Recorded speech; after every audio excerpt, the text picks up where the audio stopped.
주일 오후에는 뭘 설교할까 고민을 좀 하다가 하나님의 은혜라고 하는 주제를 가지고 지금 계획은 한 30분 정도 생각을 하고 있는데요. 하나님의 은혜에 관한 설교를 함께 전하며 나누기를 원합니다. 우리가 뭐 다 하나님의 은혜하면 표현은 못하지만 알고 있잖아요. 그래서 더 은혜가 되지 않을까 생각이 드는데요. 오늘 제목은 하나님의 은혜로만 살 수 있을까라고 하는 물음표가 마침표로 끝나야 돼요. 답을 내 삶으로 내놔야 돼요. 내 삶으로. 정말 하나님의 은혜로 너 살 수 있니? 라고 물을 때 우리의 일생의 삶을 통해서 마침표로 저는 하나님의 은혜로 살았습니다. 그것만이 생명이에요. 내 몸뚱이로만이 내놓을 수 있는 것, 그것만이 생명입니다. 오늘 말씀을 통해서 그 답을 얻어가시기를 주의 이름으로 축원합니다.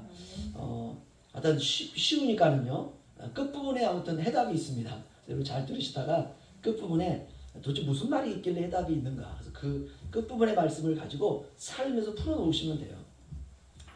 오늘 말씀은 예수님이 하신 말씀인데요. 사람이 만일 온 천하를 얻고도 자기 목숨을 잃으면 무엇이 유익하리요? 어떤 의미가 담겨 있을 것 같습니까? 정말 중요한 뜻이 담겨 있다라는 생각이 드시죠? 사람이 만일 온 천하를 얻고도 자기 목숨을 잃으면 무엇이 유익하겠느냐? 먼저 온 천하라는 말을 이해할 필요성이 있습니다. 그래서 온이라는 말은 all이라는 뜻입니다. 온 천하, all nations. 그러니까 열방이에요. 모든 세상. 그러니까 모든 하늘과 하늘 아래에 있는 세상. 바로 이게 바로 온 천하입니다. 이와 비슷한 말이 마태복음 4장에 있는데요. 제가 읽어드리겠습니다. 마귀가 또 그를 데리고 지극히 높은 산으로 가서 천하만국과 그 영광을 보여 이르되 만일 내게 엎드려 경배하면 이 모든 것을 내게 주리라. 아멘. 그러니까 온 천하라는 말은 천하만국과 천하만국의 영광이라고 할 수 있습니다. 그러면 이제 마가복음 8장에 있는 말씀을 이렇게 해석할 수가 있겠네요. 사람이 만일 천하만국과 그 영광을 얻고도 자기 목숨을 잃으면 무엇이 유익하겠느냐? 이거는 서리법이거든요. 유익할까? 답은 다 알고 있어요. 유익하지 않는다 이 말입니다. 천하만국과 천하 모든 영광을 얻고도 자기 목숨을 잃으면 아무 짝에도 쓸모없다. 전혀 유익이 되지 않는다. 이런 의미죠. 그럼 여기서 우리가 온 천하라는 말은 천하만국과 천하만국의 영광이니까 자기 목숨을 잃으면, 그래서 자기 목숨이라는 말이 뭘까요? 사람이 살아가는 목적이 대부분 천하만국과 천하영광입니다. 오늘날 돈이 있으면 모든 것을 할 수 있다라고 사람들은 생각합니다. 그래서 돈이 사랑보다 중요하다고 생각해요. 돈이 있으면 사랑하는 사람도 얻을 수 있다라고 사람들이 생각합니다. 그래서 보면은 돈 많은 회장들이요, 젊은 예쁜 여배우들하고 결혼하는 걸 보면 저는 이해가 안 돼요. 아니 어떻게 저게 결혼이 성사가 될까? 그런데 돼요. 왜냐? 한쪽에서는 돈이면 아무리 예쁜 사람이라도 살 수 있다라고 생각하는 것입니다. 이만큼 사람들은 돈이 사랑보다 중요하다라고 생각합니다. 그럼 돈이 뭡니까? 돈은 재물이잖아요. 그렇죠?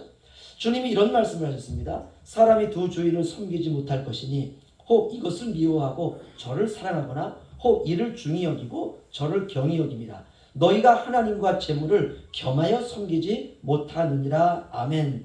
주님께서 우리에게 가르쳐준 것이 세상에는 주인이 둘이 있다는 것입니다. 첫 번째는 하나님이고 두 번째는 재물이라는 것이에요. 둘 다 그런데 섬길 수가 없다는 거예요. 하나님도 섬기고 재물도 섬기고 그것은 불가능하다는 것입니다. 그러니까 재물이라고 하는 것은 신과 같은 존재로 사람들의 마음에 이렇게 자리 잡고 있다는 것입니다. 그러면 이렇게 이제 마가복음 8장을 정리할 수가 있습니다. 만일 사람이 세상을 살아갈 때 돈을 모으려고 살았는데 결국 모은 돈은 모았지만 자기 목숨을 잃으면 무엇이 유익하겠느냐라고 해석할 수가 있습니다. 우리가 이 부분에서 우리가 고민해야 됩니다. 돈은 무시할 수 없는 엄청난 힘을 가지고 있습니다. 이 대한민국이라고 하는 이 나라가 이 지경이 된 이유 중에 가장 중요한 핵심을 보면 돈입니다. 욕심의 한복판에 돈이 있어요. 결국 돈이 그 핵심에 있는데 자본주의 사회에서 결국 돈은 하나님의 자리를 차지했습니다. 돈이 없으면 살아갈 수가 없습니다. 가정도 사회도 국가도 돈이 없으면 빈곤을 벗어날 수 없고 기아로 먹을 것이 없어서 죽어가는 사람들과 아이들도 속출할 것입니다. 전 세계적으로 통계가 4초에 한 명이 굶어 죽는다고 해요. 어마어마한 숫자죠. 돈이 한 푼도 없고 만약 빚만 있다면 아이들을 교육할 수가 없습니다. 이만큼 사람들에게는 돈은 굉장히 중요한 것입니다. 그래서 사람들은 재물에 집착합니다. 그런데 그러다가 재물이 주인이 될 수도 있다는 거예요. 이게 이제 주님의 경고입니다. 그러면 이 재물이 주인이 될 수 있는데 돈을 다 없애면 될까? 그럴 수 없다는 것입니다.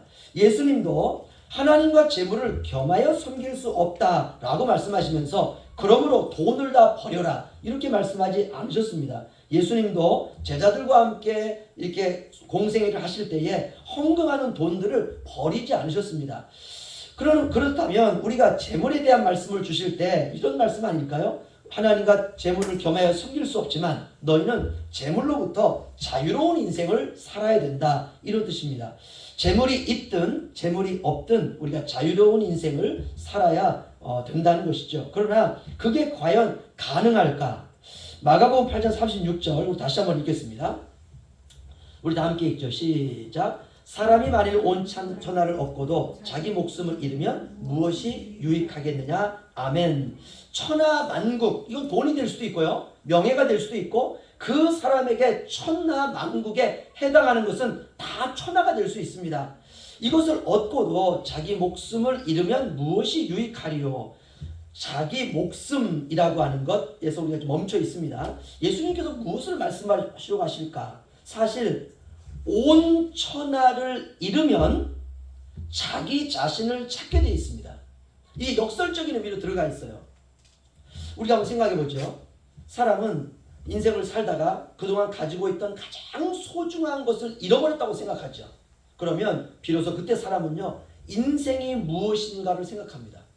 내가 지금까지 저것이 가장 소중하다고 생각했는데 내 인생의 가장 중요한 가치로 있었는데 이게 어느 날 딱 사라지게 되면은요, 내가 그동안 무엇을 붙들고 살았는지, 인생이 무엇인지, 내 인생의 중요한 가치가 무엇인지 생각하면서 찾게 된다는 것입니다. 그래서 이 본문은 반대로 사람이 만일 온 천하를 잃으면 자기 자신을 찾게 되리라 하면 훨씬 더 멋있습니다. 본문이 약간만 뒤집어도 중요한 의미를 드러내 보일 수 있는데 주님은 그렇게 하지 않으셨어요. 사람이 만일 온 천하를 얻고도 자기 목숨을 잃으면 무엇이 유익하리요? 분명하게 말씀해 주셨습니다. 그렇다면 이 말씀은 과연 무엇을 의미할까? 저도 어렵습니다. 그런데 노르웨이 출신의 탐험가로 유명한 사람이 로날드 아문센이라는 사람인데요. 이 사람이 남극 대륙을 최초로 탐험한 사람인데요. 이 사람의 일대기 가운데 이런 이야기가 나옵니다. 1911년 10월 11일 아문센과 4명의 부하와 52마리의 개가 썰매를 끌고 남극을 향해 영하 40도의 추위에 탐험을 시작했습니다. 초속 30m의 속력으로 남극점을 향해 출발한 지 57일째 되던 해 1911년 12월 14일 남극점에 도착했습니다. 52마리의 개 중에 40마리는 식량으로 잡아먹었습니다. 그 목표점에 도달했을 때 조그만 축하 파티가 열렸고 탐험대장으로서 위대한 성공을 거둔 소감을 말해달라는 부탁을 받았습니다. 아문센이 그런 부탁을 받은 것이에요. 이런 순간 과연 무엇을 말을 해야 될까? 사람들은 근사한 말을 하려고 생각합니다. 사람들에게 감동을 주고 싶은 말을 하려고 합니다. 그러니까 내가 남극점에 도착했을 때 기자들이 물을 텐데 이 순간 어떤 당신의 소감을 말씀해 주세요. 그럴 때 사람들은 대부분 출발하기 전에 내가 그때 이런 말을 해야지 라고 생각하며 간다는 것이에요. 훗날 많은 사람들이 기억하고 감동에 남을 만한 말을 하고 싶어 할 것입니다. 그리고 준비해간 말을 이런 때에 맞게 말하고 싶어 할 것입니다. 그런데 아문센은 그렇게 하지 않았습니다. 탐험하다가 사고로 죽을 수도 있고 얼어 죽을 수도 있는 상황입니다. 그래서 아문센은 아주 평범하고 사람들에게 지금까지도 회자되지 않는 한마디를 했습니다. 단 한마디. 그가 이렇게 말했어요. 당신이 52마리의 개를 끌고 57일 동안 이렇게 남극점에 올 때에 그 40마리의 개도 다 잡아먹으면서 그 죽음의 위기도 다 거치면서 드디어 남극점에 왔는데 소감 한마디 부탁합니다. 그럴 때 아문센이 이렇게 말했습니다. 살아있어서 좋다. 저는 이 시간 살아있어서 좋아요. 저는 이 말씀이 진리에 버금가는 말이라고 생각됩니다. 정말 멋진 말입니다. 저는 그렇게 들려요. 살아있어서 좋다. 마가복음 8장 36절을 우리가 그런 의미를 가지고 다시 한번 읽겠습니다. 우리 다 함께 읽죠. 시작. 사람이 만일 온 천하를 얻고도 자기 목숨을 잃으면 무엇이 유익하리요? 아멘. 살아있어서 좋다. 이 말입니다. 저와 여러분에게 허락된 하루하루를 진심으로 살아가는 게 행복이에요. 사람이 온 천하를 얻고도 내 목숨을 잃으면 무엇이 유익하리요? 다시 말하면 하루하루 내게 허락된 하루를 진심으로 살아가는 것. 이게 행복입니다. 하나님은 우리에게 인생이 70이요 강건하면 80이라 하나님 이렇게 말씀해 주셨어요. 너희가 아무리 길게 산다 할지라도 80 그게 인생의 끝이다 이 말입니다. 그런데 하나님은 80년을 한 번에 주지 않았어요. 우리가 100살까지 산다고 하면 요즘 100세 시대라고 하는데 하나님이 우리에게 100세를 한꺼번에 주시지 않는다는 것이에요. 만약 하나님이 우리에게 80년을 한꺼번에 주고 100년을 한꺼번에 준다면 우리의 인생은 처음부터 망가집니다. 하나님은 그렇게 주시지 않습니다. 하나님은 우리에게 1초, 10초, 1분, 1시간, 하루 그렇게 주세요. 그래서 우리는 매 순간을 영원한 현재로 살아야 됩니다. 우리가 영원한 현재라는 말은 참 모순되는 말인데요. 영원이라고 하는 건 천국이고 현재라고 하는 건 지금인데 영원한 현재로 살라는 말은 나의 모든 삶의 순간이 영원의 조각이다라는 뜻입니다.